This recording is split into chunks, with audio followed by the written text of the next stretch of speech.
بسم اللہ الرحمن الرحیم، السلام علیکم۔ کیا آپ کو chief commissioner Rawalpindi division Liaquat Ali چٹھا یاد ہیں؟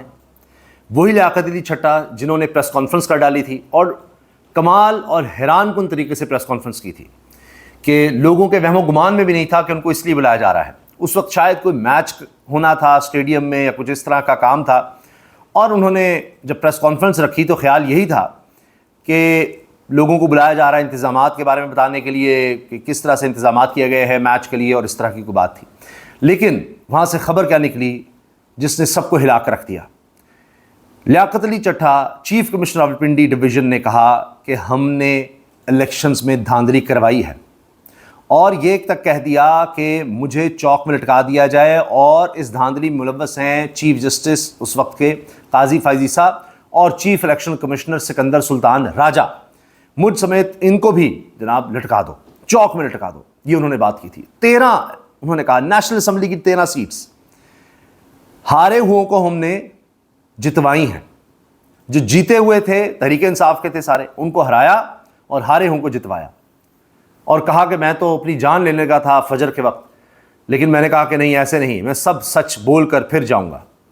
تو آپ اندازہ لگائیے کہ کیا کیا حقیقتیں کھلیں۔ اس کے بعد سے اب تک بھی فارمز جا کر آپ دیکھیں الیکشن کمیشن پہ، فارم 45 47 میں کتنا فرق ہے، کس کس طرح کے مذاق خیز آئے تھے، کیسے کیسے لوگوں کو ووٹ یعنی ڈیجٹس کے ذریعے بدل کر زیادہ دکھائے گئے، کسی کے کم کیے گئے، اتنے کل ووٹ کاسٹ نہیں ہوئے جتنے ایک کینڈیڈیٹ کو ڈال گئے۔ اون چودھری کی مثال یہ ہے، اور بے شمار بہت کچھ ہوا۔ اب یہ سارا راستہ دینے والے، یہ سارا راستہ بنانے والے، جو کچھ 2024 کے الیکشنز میں ہوا، جو آج تک ہم بھگت رہے ہیں، اب اس میں چیف الیکشن کمشنر سکندر سلطان راجہ کا نام آتا ہے۔ جو سکندر بھی ہیں، سلطان بھی ہیں، راجہ بھی ہیں، ان کے بارے میں دی نیوز میں آرٹیکل بھی آیا، اور اس میں کہ جی ان کے سسر مہدی صاحب وہ کس طرح میاں نواز شریف کے ساتھ کام کر چکے ہیں، کتنا قریبی تعلق تھا، یہ کتنا آتے جاتے تھے، کیا کیا ہوتا رہا، وہ سب، اور پھر یہ کمشنر کیسے بن گئے، چیف الیکشن کمشنر کس طرح سے بن گئے۔ تو یہ سب کہانیاں آ چکی ہیں۔ لیکن اب جو بات آئی ہے وہ سنیے، وہ دیکھیے کہ کس طرح یہ سارا راستہ بنانے والے، سب کرنے والے، جو کچھ بھی کیا گیا، موجودہ نظام سیٹ اپ لایا گیا، بٹھایا گیا، کیا گیا، اس میں ایک کردار سکندر سلطان راجہ کا بھی ہے۔ اب ان کے حوالے سے فیکٹ فوکس نے تفصیل جاری کر دی ہے۔ اچھا، احمد نورانی ہیں، انہوں نے کہا کہ جی یہ ساری تفصیل آئی، ہم نے سکندر سلطان راجہ سے بات بھی کی، انہوں نے مان بھی لیا ہے، اپنے محل کے بارے میں، ان کے محل کے حوالے سے بھی بات کی گئی ہے۔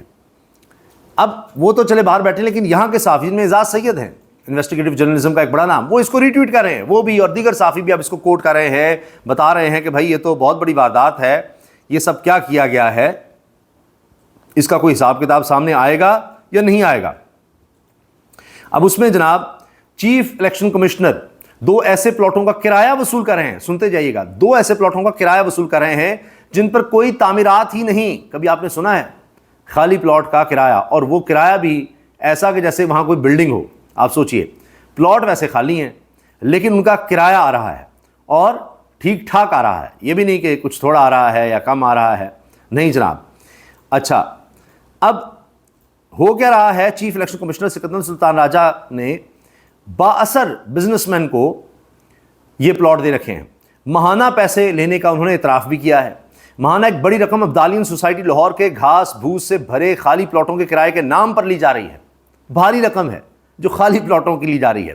فیکٹ فوکس کو انٹرویو میں سکندر سلطان راجہ نے ڈی ایچ اے لاہور میں زیر تعمیر محل نما مینشن کی ملکیت بھی تسلیم کی ہے کہ بالکل یہ جائیداد بھی میری ہے، یہ مینشن بھی میرا ہے، اور اس مینشن یا اس محل نما گھر کے حوالے سے تفصیل سنیے۔ یہ جی phase 8 T block of defence housing authority D H A Lahore ہے۔ The covered area is more than 9,000 square feet, whereas the open area, including lawns, etc., is around 10,000 square feet. The mansion has roads on 3 of its sides. 3 طرف تو سڑکیں ہیں اس محل کے، اندازہ لگائیے۔ While on the 4th side there is an alley. It is one of the very few places in DHA which has roads on all its 4 sides. یہ DHA میں کوئی ایسی جگہ ہوگی جہاں پر چاروں طرف آپ کو راستہ ملے۔ تو یہ راستہ بنانے والے، راستہ دینے والے پھنسے ہوئے ہیں۔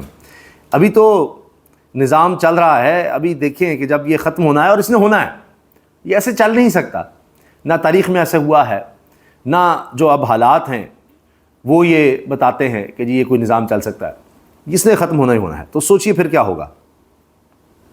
اچھا، اب ایک تو یہ میں نے آپ کو بتایا بااثر شخصیت سے یا بااثر بزنس مین سے کرایہ وصول کر رہے ہیں بہت زیادہ۔ پھر جی ان دونوں پلاٹوں پہ کوئی تعمیرات تو ہے نہیں، کرایہ ایک بااثر بزنس مین کی جانب سے ادا کیا جا رہا ہے۔ دونوں پلاٹس کو 2 سال قبل کمرشل سٹیٹس دیا گیا، جس کے بعد اب سوسائٹی کی موجودہ انتظامیہ نے اس کا کمرشل سٹیٹس ختم کیا، تو سکندر سلطان راجہ نے اس کے خلاف سیکٹری کوآپریٹو کو درخواست دی جو پنجاب حکومت کے ملازم ہیں، جس کے بعد انتظامیہ نے اپنا آرڈر واپس لے لیا۔ یہ ہے جی فیکٹ فوکس کے لیے احمد نورانی کی خبر۔ میں نے آپ کو بتایا کہ چلیں وہ تو باہر بیٹھے ہیں کہ جی انہوں نے باہر سے بیٹھ کے خبر دے دی، لیکن جس طرح میں نے عرض کیا کہ یہاں پر بیٹھے صحافی بھی اس کو پوسٹ کر رہے ہیں، ری ٹویٹ کر رہے ہیں۔ اچھا جی، اب ایک بڑی گرفتاری کی کہانی سن لیجئے۔ آزاد کشمیر میں انتخابات سے پہلے ہی پولیس اور سول کپڑوں میں ملبوس درجن سے زائد افراد، یہ تو مجھے لگ رہا ہے 20-25 لوگ ہیں، ان کی ویڈیو بھی سامنے آ گئی ہے، سی سی ٹی فوٹیج بھی۔ اب جیسے سول کپڑوں میں بھی ہیں، پتہ نہیں وہ کون ہیں کیا ہیں، اچھا پولیس والے بھی ہیں، دیگر بھی ہیں۔ تو یہ جناب انہوں نے رکن آزاد کشمیر اسمبلی غلام محی الدین دیوان کے گھر چھاپا مارا، غلام محی الدین دیوان کو گرفتار کیا۔ دیوان صاحب گزشتہ کئی سالوں سے مہاجروں کی سیٹ پر لاہور سے الیکشن جیتتے آ رہے ہیں، مسلسل وہ جیت رہے ہیں۔ تو اب یہی رہ گیا ہے نون لیگ کے پاس ہتھیار کے یا پیپلز پارٹی کے پاس کہ جی بندہ ہی اٹھا لو، اور کوئی حل نہیں ہے۔ ایڈوکیٹ یوسف وائیں کے مطابق غلام محی الدین دیوان کو 3 سال پرانے مقدمے میں گرفتار کیا گیا ہے۔ عدالت نے بھی ان کا شناخت پیٹ کے لیے ریمانڈ منظور کر لیا ہے۔ غلام محی الدین اس تمام عرصے میں ڈٹ کر عمران خان کے ساتھ کھڑے رہے۔ وہ چند اراکین اسمبلی میں سے ہیں جنہوں نے عمران خان کا ساتھ نہیں چھوڑا، اور لاہور سے ان کو 2 دہائیوں کے دوران کبھی مخالف امیدوار نے ہرایا نہیں۔ اب انتخابات سے قبل ان کو گرفتاری کر لیا گیا ہے کہ 20 سال سے جیت رہے ہیں، اب ان کو ہرائیں کیسے، ان کو اٹھا لو، یہ گرفتاری کر دی گئی ہے۔ اب یہ حال ہے۔ ایک دور تھا کہ پاکستان میں الیکشن سے پہلے گہما گہمی ہوتی تھی، میل جول ہو رہا ہوتا تھا، جلسے جلوس ریلیاں کارنر میٹنگز آنا جانا یہ وہ فلاں۔ اب یہ تاریخ میں پہلی دفعہ دور آیا ہے کہ الیکشن اناؤنس ہونے کے بعد گرفتاریاں شروع ہو جاتی ہیں، یہاں پر لوگ غائب ہونا شروع ہو جاتے ہیں، یہاں پر کاروبار بند ہونا شروع ہو جاتے ہیں، یہاں پر گھر بار کا تقدس ختم ہو کر رہ جاتا ہے۔ یہ اب عجیب دور آ گیا ہے یہاں پر پاکستان میں، یہ الیکشنز اب ہونے لگی ہیں آزاد کشمیر میں، تو اب یہ کام شروع ہو جائے گا۔ گلگت بلتستان میں لگے ہیں، تب بھی آپ دیکھیں گے پتہ نہیں کیا کیا ہوگا، اور وہ کس طرح سے فارم 47 کی تیاریاں شروع ہو جاتی ہیں، کس طرح وہی کہ جی یہ تو الیکشن ہی نہیں لڑ سکتی تحریک انصاف، یہ سب ہو جاتا ہے۔ لیکن آپ دیکھیں نا کہ آج تک قاضی فائزہ وضاحتیں دے رہے ہیں، اب یہ سٹوریز تو آتی چلی جائیں گی آتی چلی جائیں گی۔ اچھا، میں نے آپ سے گرفتاری کا بھی یہ عرض کر دیا کہ یہ شکست تسلیم کرنا ہے، عوام میں یہ نہیں جا سکتے اب لوگ، یہ واضح ہے۔ اب حفیظ اللہ نیازی صاحب جو کہ عمران خان کے کزن بھی ہیں، ان کے بہنوئی بھی ہیں، اور شدید ترین ناقدین میں مانے جاتے ہیں، حفیظ اللہ نیازی صاحب تجزیہ کار ہیں، وہ کہتے ہیں حکومت پر کڑا وقت آن پہنچا ہے، مگر شاید حکومت کو اس وقت خبر ہوگی جب زمین نیچے سرک جائے گی۔ یہ پتہ نہیں لگتا اقتدار میں، ان پر کڑا وقت آ چکا ہے۔ پھر لکھتے ہیں حفیظ اللہ نیازی صاحب، جنگ میں انہوں نے کالم چھاپا ہے، آنے والے دنوں میں تحریک انصاف اور پیپلز پارٹی یکجاں 2 غالب ہوں گے، جبکہ بدقسمت مسلم لیگ نون کا حشر کنونشن لیگ، مسلم لیگ فنکشنل اور قاف لیگ جیسا راندہ درگاہ بنے گی۔ اگلے سیاسی ٹاکرے میں peoples party P T I اور جے یو آئی بمقابلہ Muslim League wonder boy party ہوگی۔ حفیظ اللہ نیازی لکھ رہے ہیں، ان کی کہانی اب ختم ہے۔ میں آپ کو پہلے سے بتا رہا ہوں، یہ بھی بات اب ہو رہی ہے اہم حلقوں میں، صحافتی حلقوں میں، راہداریوں میں، کہ یہ آخری باری تھی شریف خاندان کی۔ افواہوں کے اندر ایک جز یہ بھی ہے کہ زرداری صاحب صدارت سے مستعفی ہو جائیں اور یہ عہدہ ایک اہم شخصیت کے حوالے کر دیا جائے۔ 27ویں ترمیم کچھ لو اور کچھ دو کے اصول پر پیپلز پارٹی کی امنگوں کے مطابق ڈھالی ضرور گئی، مگر پیپلز پارٹی بارے کدورت، ناراضی اور رنجش ریاستی دلوں میں رچ بس گئی۔ مقتدرہ کے نزدیک پیپلز پارٹی اب ایک بوجھ بن چکی ہے، یہ حفیظ اللہ نیازی صاحب لکھ رہے ہیں۔ مقتدرہ کے نزدیک پیپلز پارٹی بھی ہو جائے، ابھی آپ کو نون لیگ بھی ایک بوجھ نظر آ جائے گی کہ آنے والے دنوں میں کیا ہوتا ہے اور کس طرح سے یہ سب چیزیں لپیٹی جائیں گی۔ یہ وقت آنا ہے جب دعویٰ آتا ہے، یہ کیوں وقت آئے گا اس کا بھی سن لیجئے۔ جب دعویٰ آتا ہے کہ عوام ہمارے ساتھ ہیں تو حکومت پر ترس آتا ہے۔ آج ہر درجہ اور ہر طبقے کے عوام حکومت سے نالاں ہیں۔ کئی بار تو یوں محسوس ہوتا ہے کہ ملک کے طول و عرض میں حکومت کی مخالفت میں عوام کا ایکا، یعنی ایک ہو گئے، ایکا اور یکجہتی ہے۔ دعوے سے کہتا ہوں کہ جب کبھی موجودہ حکومت عوام الناس کے سامنے گئی تو شاید عوام کے ہاتھوں اپنی تاریخی سیاسی دھلائی دیکھے گی۔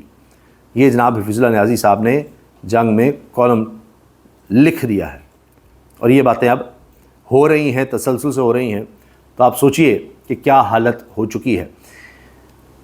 عوام کی جو حالت انہوں نے کی ہے، اب وقت زیادہ دور نہیں جب عوام نے حکمرانوں کی وہ حالت کرنی ہے اور اقتدار والوں کی وہ حالت کرنی ہے۔ اسی لیے اب یہ کہانیاں کھلنے لگ گئی ہیں، یہ سب چیزیں سامنے آنے لگ گئی ہیں کہ کس نے کتنے پلاٹ بنائے ہیں، کس نے کس طرح کے گھر بنائے ہیں، کس نے کرائے پر دیے ہیں، کیا کیا کیا ہے۔ یہ کام اب شروع ہو گیا ہے۔ تو اب دیکھیں کہ کیا ایف بی آر سے یہ سب چیزیں جسٹیفائی ہوتی ہیں؟ اتنی دولت، اتنا پیسہ کیسے آ گیا؟ کیسے کمرشل کروا لیتے ہیں پلاٹس کو، جبکہ ان کو ختم بھی کر دیا گیا تھا کہ جی یہ کمرشل ایکٹیویٹی نہیں ہو سکتی۔ تو آنے والے دنوں میں بہت کچھ کھلنا ہے۔ اللہ حافظ۔